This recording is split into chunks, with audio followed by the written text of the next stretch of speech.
there's much of lots of, what you're saying could be applied to all worship leaders, like, because we want to get on the stage and we want to be honest and authentic, but you're bringing like a new perspective on this, that it's not to sort of reveal some personal thing that is about my story in particular, even as a worship leader, even if I'm singing your song or someone else's song, Mhm. but finding a way to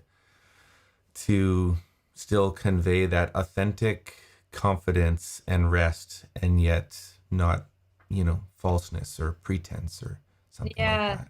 Yeah. I think I'm passionate about healing the cognitive dissonance because that's what has been part of my healing journey is this Hmm. idea that I have to say everything to God in front of other people in order to feel honest, Hmm. and sing certain songs that we don't fully believe. Hmm. And to me, there's some sort of alternative path within that. And I think I just got thrown into the practice of it really, but it's the psalmist practice where, I mean, we get to read his journal entries, so we get to see how scathing his review actually was of Hmm. God's world and his enemies and Hmm. his ideas. And then at the end of it, he would bring his soul back around. He would, because he'd been honest, he could bring his soul back around. That is the only way to actually bring your soul back around is to understand it and look at the areas in which it's hurting and which it's in pain and in trauma, to then be able to gather up your soul like a parent, like a healthy parent, and go, okay, we're going to center ourselves. We're going to take all of this. We're going to include all of this. And we're going to take it all into the goodness of God together. Hmm. We're not leaving Hmm. it behind. We're actually bringing it all to Him because He's the one Hmm. who can heal. And so I think even for worship leading or like the form of that in music or whatever that would look like, there were days where I would Hmm. bring disappointment to God. And I would pick a song that was spacious enough that I felt had a shred of believability to my brain because you have to have that. I'm like, okay, so maybe I can't sing about all the, promises coming true because it doesn't feel like that right now. But can I sing Great Are You, Lord? Yes. Because Hmm. that song It's centers and true. anchors us in a spacious reality. It's, again, words are few, it's so simple. It's a song that has sustained me for the better part of 10, 15 years. I'm not sure when Yeah. it came out, literally since it came out. And I Yeah. never get to sing that because it holds all of my energy and all of my stories. They're Hmm. all tucked in every time I sing it. So I've sung it with like, I make a commitment right before I go on stage to be honest in my energy towards God. That doesn't mean that I have to explain it to people. It means that I bring it with me, Hmm. you know. And I'll never forget when I was starting to move through stages of grief. There was one time where I was so fatigued in basically realizing that the only thing that I felt like I could keep bringing to God was my disappointment in Him. Hmm.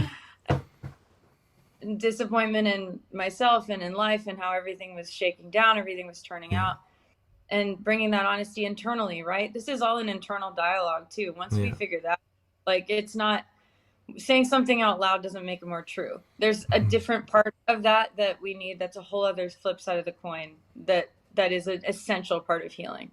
But there's an inner dialogue of a quick decision that can be made that looks like me going, I hate this. I hate that what I'm bringing you is actually how disappointed I am in you. Hmm. And I'm going to sing a song in spite of it because I Hmm. think it might be true regardless of what I believe now. But I'm mad. And Hmm. hearing the dialogue, hearing the otherly thought, because we're in this conversation with the divine, right? We're in this communion with God, hearing God very clearly. There's only, it's all internal, so it's all interpretation. So please interpret it as you will. But what I felt like I heard was, thank you for trusting me with this. Hmm. That's what Thank the you for Lord was saying to you. yeah. Yeah. Thank you for trusting me with your disappointment. It's Hmm. precious to me. Hmm. It's precious to me. It's Hmm. valuable to me. It's treasure to me. What you Hmm. think is lesser than is not lesser than. It's the fact that you're here and you trust Hmm. me. That's amazing. Hmm. Let's go. And I just realized, I was like, that keeps the line open. Like anything to keep the line open. I think we're on the cusp. I think we've always been on the cusp. And Jesus revealed all this, that this God that Jesus introduces us to is an unoffendable God. It's the God that you can beat your fist into Hmm. his chest. He's gonna absorb the blows. Why? Because he did. Because that's what Jesus did already on the cross. That's the view that we have of God, is this spaciousness and this inclusivity and this radical rooted person who is anxious for nothing. You know, and so experiencing that kind of God, that kind of um, spaciousness and that kind of warmth and that kind of belonging. I mean, that has healing properties to it, right? Without trying, that Mm-hmm. has healing. It has a medicinal quality. Mm-hmm. Anyways, I'm way off topic at this point, but I think the cognitive dissonance part for me, I'm really passionate about, because I Mm-hmm. think sometimes we go, we have to believe everything about God, or or we're not allowed to be here. That's not true. None of us know what we're talking about half the time when it comes to God. We're all Yeah, trying to follow the way of truly. Jesus. There's a lot that we don't know most things. Can we admit that? Let's start Yeah. there. Let's start with the humility of that, right? So take the pressure off if you have to know everything theologically that there is to know about God, because first of all, you won't. That's what eternity is for, and and that's an internal revelation. I don't think we get to whatever the other side looks like and suddenly know all things. I think Mm-hmm. it's a progressive relationship, like the Mm-hmm. tree of the knowledge of good and evil. That's a whole other conversation. But in church yesterday, we were talking about like how God. This is me just thinking out loud, Yeah. that perhaps God wasn't hiding things from people. He was hiding things for the development of of the human heart. That as the human heart grew in capacity with relationship with Him, that things would be revealed over time. Mm. And the enemy always likes shortcuts. That's what the talk yesterday was about. It was so profound. He was like, the Mm. enemy actually, he has you question the motivation of God first. Is God actually truly concerned with my good, with the goodness and with my happiness? He has us question that first, and then he he he sees our desire, and he wants to give us a shortcut to it, right? Mm-hmm. When God is more agricultural. It's about living and dying and being reborn. It's Mm. about taking time. It's about there not being any rush. It's about things being revealed over a lifetime, you know?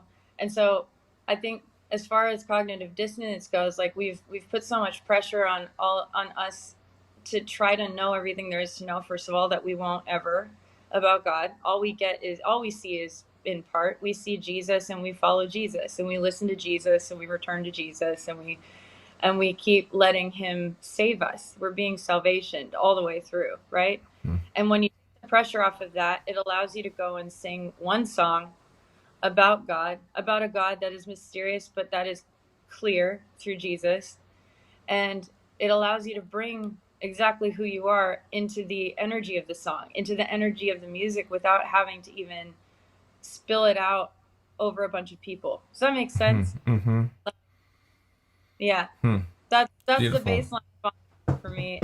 I know that was a very long answer, but it's a good question to think about, Well, because Amanda, I feel like if I just ask you the right question, you just get you get all swelled up with so many thoughts, and I can hear the the liter the literism coming through the way you speak. It's almost like you speak in a song. You've got alliteration and rhythm, and there's songs that could come out of just this conversation. So it's so beautiful. I do.